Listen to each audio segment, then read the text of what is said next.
Welcome to the Sportscast, January 3rd, 2019. If you haven't yet, please subscribe in all our channels, YouTube, Periscope, and iTunes. And if you're in iTunes, please leave a rating and a review. It'll help us out tremendously.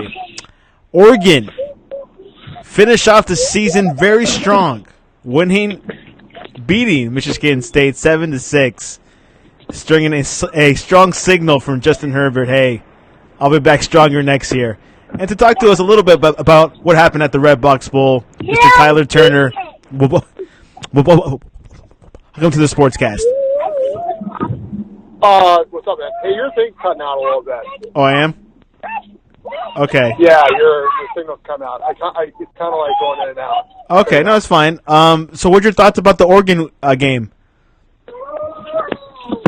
I can't hear you. Your thing's cutting in and out. Oh, wow. I guess the connection is not good. What did you ask me? What were your thoughts about the Oregon game?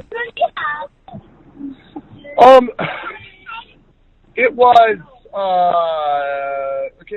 It was not an exciting game to watch. It was a lot of defense. Michigan State probably, if I'm gonna look at it from a holistic approach, probably outplayed actually Oregon. Meaning Michigan State drove the ball inside Oregon's territory several times. You know, they had that one turnover. They were inside the red zone. The guy ended up making a bad decision. Malarkey and throwing the one pass. Kevin Wallen, freshman safety, intercepted it. They also once got in the red zone, went for it on fourth down, didn't get it. They also missed a field goal. They also, another time, were attempting a field goal. There was a bad snap, and they ended up not converting. So Michigan State probably, if you look at it from just like a stats perspective, and you look at the game in its entirety, I would actually say Michigan State played better than Oregon, but Oregon won, and at the end of the day, that's all that matters is who wins. Or at least as far as like the record wins-loss. It was a bowl game, so it's the last game of the season for both teams. It ended up being a 9-4 first season for Mario Cristobal, which is, I would say, I know I made my hey guys, I know I made an outrageous prediction at the beginning of the year, and I said I thought Oregon was going to make the playoffs. But honestly, that was not realistic. Whether it be the talent on the roster, the lack of depth, the fact it was the third coach in 3 seasons, it's just not going to happen. So, like, realistically, they were a 8-5 at the worst to like 10-3, maybe 11-2 team. So 9-4, I would consider a fairly good season. Not great, but fairly good. But at the end of the day, it was a weak schedule, weaker conference, and a decent amount of talent on the roster, especially at the quarterback position. So I would say 9-4 was a B season. How optimistic are you for Oregon for next year?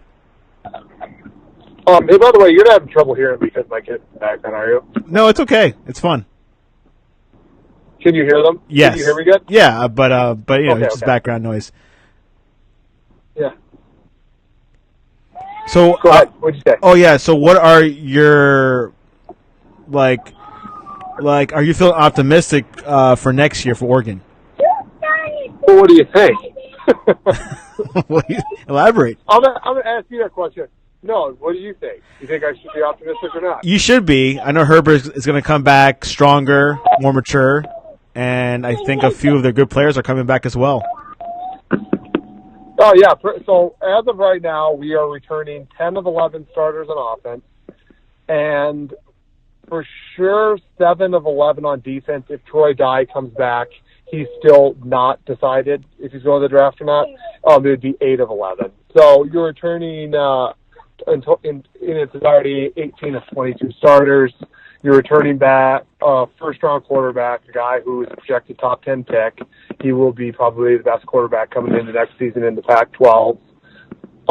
You're returning all your offensive line, and you had 4 of those guys were honorable mention, first or second team all-conference by one of the media sources, whether it be PFF, coaches, all-conference teams, or the media all-conference teams. And then you're also returning almost all of your 2D on the defensive line, and pretty much you're starting secondary, especially your two corners. So when you break that down, and you signed the top 10 class, and also, hey, can you hold on one second? Okay, no problem. Sorry, guys. We're going through technical difficulties, but we're talking about Oregon and their future, and I think it's looking good. Herbert is coming back, and a lot of their defense is coming back. So okay, I'm back. Please let us know. I'm back. Okay. Yeah, it's a little more difficult today. Sorry. Because I can't hear when I'm talking. I have kids screaming in my ear. I literally cannot think properly. So just so you know. Anyway, back to what I was saying. I would say yes. We're probably going to. You saw the Athlon poll, and you're going to see a bunch of way too early. You're going to see it way too early by probably the Athletic, way too early by ESPN, way too early by SI.com. Well, we already have our first way too early by Athlon Sports, and Oregon was 12. I think they're going to probably fall 10 to 15 almost every way too early, probably post-spring. And then when you have the preseason AP, just as long as there's not horrible attrition and you return, for the most part, everyone along with a top 10 class from this year. You also had a top 15 class last year, so two talented classes. I'm expecting Oregon to be 10 to 15 range for start next season. So, yeah, I'd say 12 is a pretty good median. Speaking about players, Helen Mitchell will finish his career at Oregon as the record holder for the most yards in a single season. On Wednesday, he announced he will leave Oregon and pursue the NFL draft. You think he's ready? Yeah, he's as ready as he's going to be. I mean, he had a great season. He had 75 catches for, 1,183 yards or something. I don't know, it was like 10 touchdowns. Your other three leading receivers are all coming back combined at 76 catches. Sophomore Jalen Redd, junior Brennan Schooler, and sophomore Johnny Johnson III. So, I think he made a pretty good decision. I don't think his stock was going to go up that much. I also think there's enough talent coming in next year, and a couple of the guys that redshirted this year that I think are going to be productive in the wide receiving core, that I think Mitchell's numbers would have gone down next year. I don't think he would have had near as good numbers. And I think he is what he is. He's a 6'1" guy. He's probably an NFL slot receiver. He has good short area quickness. He's tough he gets good separation. He also can return. He's a punt returner. He doesn't have great top end speed. He's really consistent catching the ball sometimes, as you saw in the bowl game. Did you see the bowl game, Oregon? I did not see it. Oh, wow. You saw it, you would have seen a lot of drop passes, including by Dylan Mitchell. But yeah, and he did. Dylan Mitchell probably that's one knock I'd have against him is he sometimes is just inconsistent catching the ball. As much as he made 75 catches, he probably also had about 10 to 12 drops. So I have a thing about when you are given a Division I scholarship to do one thing, and that's to catch a football, and you drop like the one receiver, Johnny Johnson III, returns next year, had 17 catches on the year and 10 drops. That's terrible. That's terrible. It means he dropped about 40% almost of his passes. I mean, it's just like you have one job. My gosh. So I have a big time. If a receiver drops passes, I'm not using it. Yeah. I think Dylan Mitchell, he'll probably end up being, I'm going to say, 5th or 6th round draft pick. Not bad.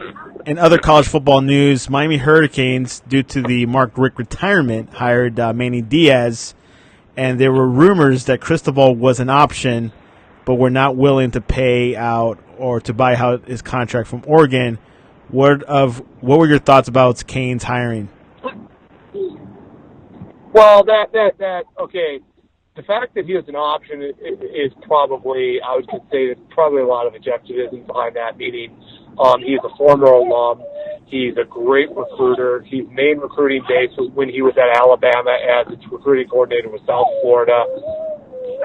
You're going to bring in a guy who's young, he's energetic, he's a great recruiter. I think that it's pretty much known that Mario Cristobal is one of the top 3 options. He's an alum. I mean, he played for Miami. He was a graduate coach under Bush Davis. I mean, he was going to be an option. So I think they reached out to him, and what I've heard, at least through some sourcing within Oregon, it sounded like they did reach out to him the week before. They said Rick was going to retire. Would he be interested? And according to the report, he said no. I don't think it had anything to do with the buyout. And I don't buy the buyout either for Miami, because Miami bought Manny Diaz out for $4 million. And yeah, guarantee $10 million is more, granted. But I think at the end of the day, I think Mario Cristobal is very much a man of his word. He just signed a bunch of guys, 22 guys exact, signed an early signing period to play for his program. He has only been here a year. He also, this team, Oregon Ducks, just had Willie Taggart leave after 1 year. So between all of that, I think Mario Cristobal decided that right now is not the right time for him to leave. And it shows the commitment with Cristobal. Yeah, I don't think it had anything to do with the buyout. I just don't think Mario Cristobal is going to leave right now. What's your thoughts about the Orange Bowl between Alabama and Oklahoma? I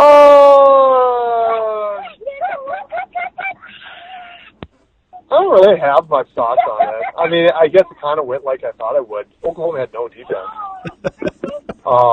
They were literally just like Tua was throwing to open guys all night long. I mean, I think they did that 10-yard slant route sometimes 6 plays in a row for touchdowns. They didn't get any pressure on him. It was just a very easy game for the offense. Oklahoma is who they are. They have a good offense. That C.D. Lamb was just incredible. He made a ton of great plays. That guy's going to be a All-American future NFL guy. But Kyler Murray's obviously a walking video game. But that being said, one comment on Kyler Murray. Remember, just for the record, people, Santiago that morning said that he thought that Kyler Murray was going to be the #1 pick in the NFL draft. I did say that. Where did you get that? I was reading some articles. Some scouts were talking about he could potentially be up there. For the #1 pick in the draft. What scout said it? I think a scout from the NFC. I didn't get the name, but someone from the NFC did say that. You're going to have to give me the exact name and team. I will try to figure that one out. Yeah. You know that I am all over the internet. I also definitely love to search blogs and scouting and analysts. I have not seen one place that said that Kyler Murray is going to be the first pick of the draft. I saw a couple places that said that he would be drafted. I saw places where they thought the fact that he could come in as an athlete because of his athletic ability, he's a guy that could play in the NFL. I agree with that. I think that Kyler Murray. Do I think Kyler Murray would be a good NFL quarterback? No, I do not. And that was one thing I noticed. Because Alabama has NFL defensive linemen, you saw that, that Paul, when he stood in the pocket, when he was in the pocket, his pass was completely off, or he was getting his passes batted down. He could not complete really a pass from the pocket. All his plays were made scrambling to the left, scrambling to the right, stepping up. That's where all of his plays were made. And that is the problem. In the NFL, they are all defensive linemen. And Tyler is gone. You still there, Tyler? In the way, and a spot to have trouble seeing over that. And you can't just scramble around. Athletes are in the NFL, so therefore they're going to catch him. He's also going to get hurt. You're eventually going to get hurt scrambling like 20. Look at like the great scramblers. Look at Robert Griffin III. How long did he last? 1-2 years. Michael Vick had a pretty short career with a lot of injuries. Menzel. And these were some amazing scramblers. Yeah. Like anyone who's known for their scrambling ability, when they got to the NFL, they find themselves getting hurt a lot. And that would happen with Kyler Murray. He's small too. So not only is he a scrambler, he's a small guy. So he would get hurt. Stand in the pocket, he just would not be able to. He would be he'd have trouble. He'd get passes knocked down, probably like 3-4 a game. So no, I don't think he's an NFL quarterback, and therefore he's coming into NFL as like a punt returner, maybe a slot receiver, and you just don't know. He's never really played that. Never played it in high school. Never played it in college.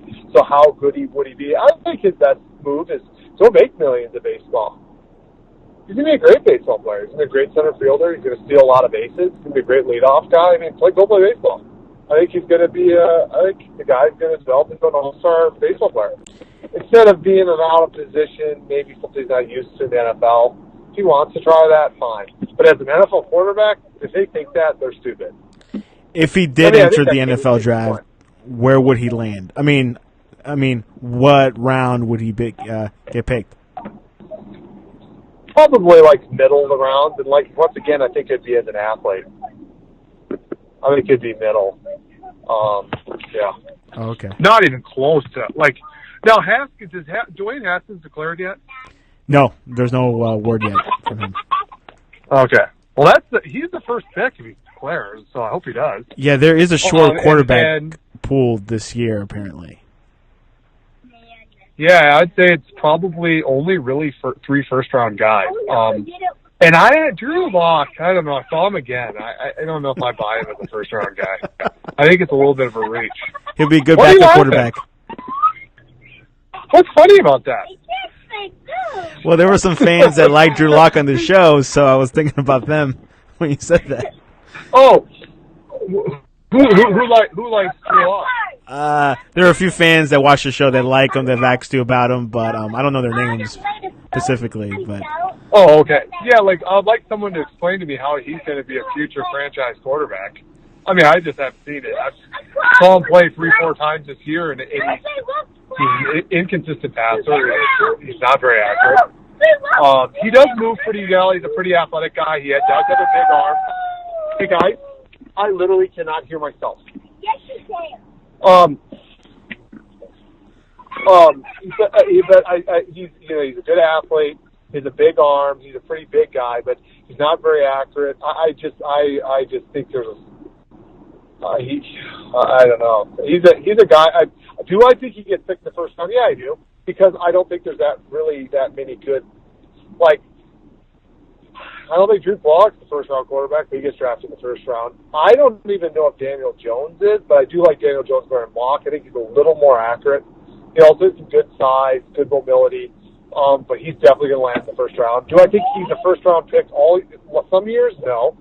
Yeah, I think Dwayne Haskins is the only guy, and I don't love Haskins.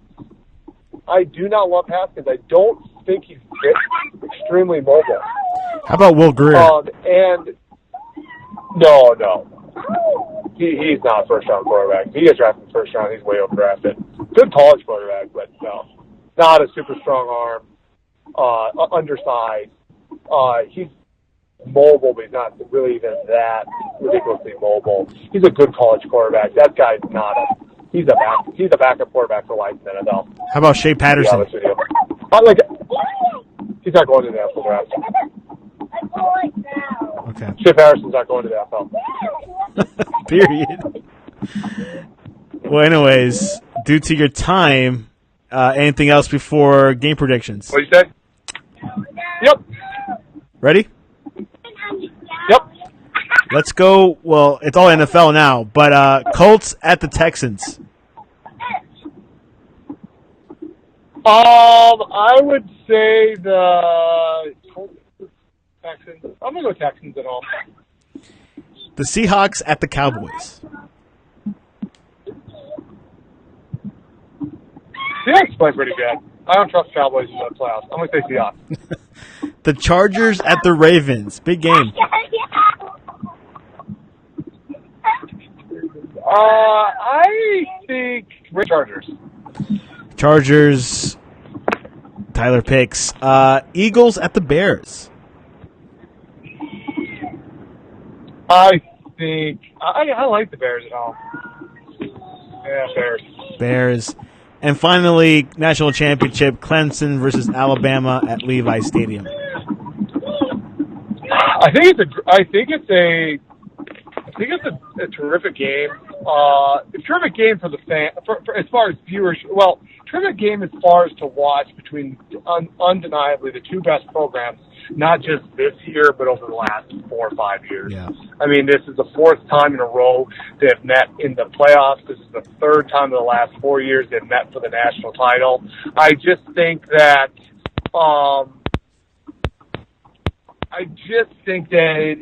It's going to be two of the best programs by a long way. You look at the talent composite, a little more talent probably for man, especially with depth probably in Alabama. But Clemson, they've just developed such a terrific program. They always get really. The thing about Clemson, Dabo Swinney, is he gets very good talent, but it's where he gets the talent. He always gets a really talented quarterback.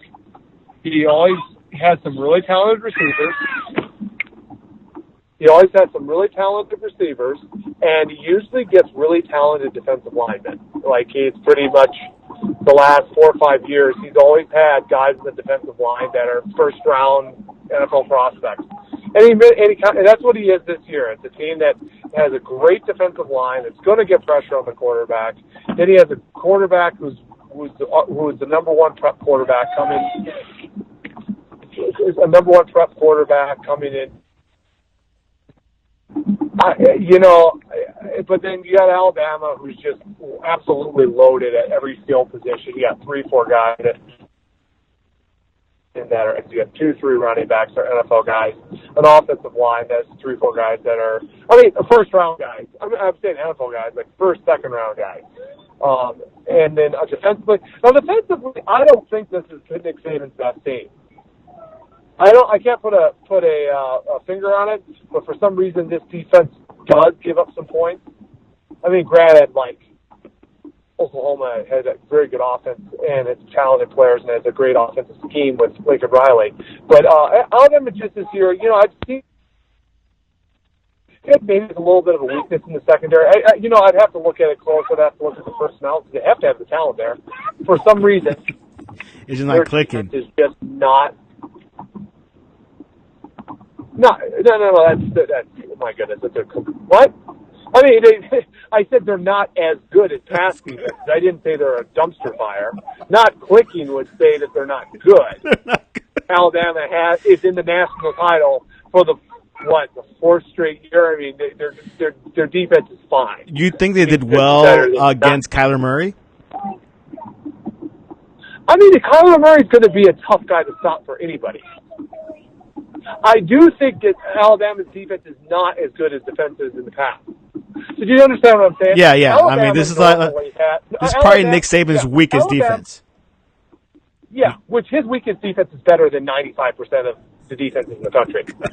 Alabama, through the reign of Nick Saban, has it's been really no question that they're the best defense in the country. He was known for defense. There was always offenses that were a little vanilla, offenses that were a little boring, a little simplistic. It was never the defense. This defense is probably not on the level of some of those other defenses, but it's still very good. You got like Quentin Williams, you have Dylan Moses, you have still a lot of great players. For some reason, they're just not as good. But Clemson has some really good players. You got Trevor Lawrence, who was the number one prep quarterback. He's a guy who's probably going to be a Heisman favorite the next 2 years. He's probably going to be the number one player drafted in the 2021 draft. He's just a terrific player. He can do it all. He can pass. He can move. He can read. He can improvise. It doesn't matter what you tell him to do. He's a terrific player. You have a couple great receivers. Tay Higgins, I remember him in high school, a 5-star. You have, I forgot the other guy's name. He was a big-time 4 or 5-star receiver. Is it Watkins? Maybe it's not. I forgot his name offhand. But he was a big-time prep recruit at the wide receiver position. that Clemson got this past year. And, you have, Travis Etienne, a big-time guy, a really terrific player. And he's got some really good offensive players for Clemson. I think Clemson's good as far. Obviously, Alabama's offense is tough to maintain, to stop. But I think the key is getting pressure on Tua. When I've noticed any team that has that pressure on Tua, when you get pressure on Tua, sometimes he tries to do too much.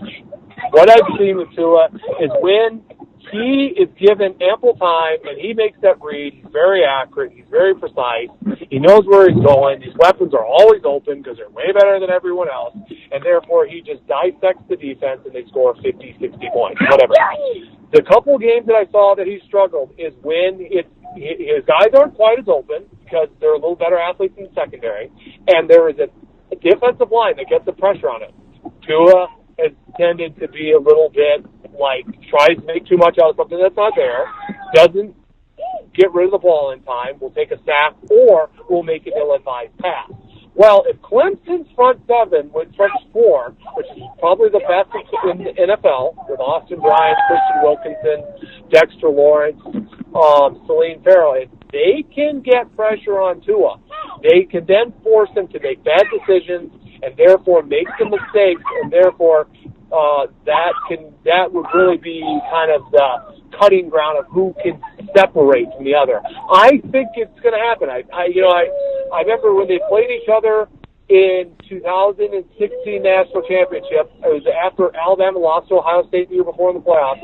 I'm like, I think Alabama's going to win it this year. They're mad they didn't win last year. They did. They beat Clemson in the national title final. Great game. It was 45-40. Next year, Clemson and Alabama played. I'm like, you know what? Everyone says this Alabama team is the best. I remember they were saying that's the best Alabama team ever. But I'm like, you know what? I think Clemson and Deshaun Watson as a senior comes back and wins it. They won it. I was right. Then when they played last year, I'm like, Clemson won it last year. I think Alabama barely sneaking in the playoffs as they're coming in with a chip on their shoulder, and I think they're going to beat them. I was right.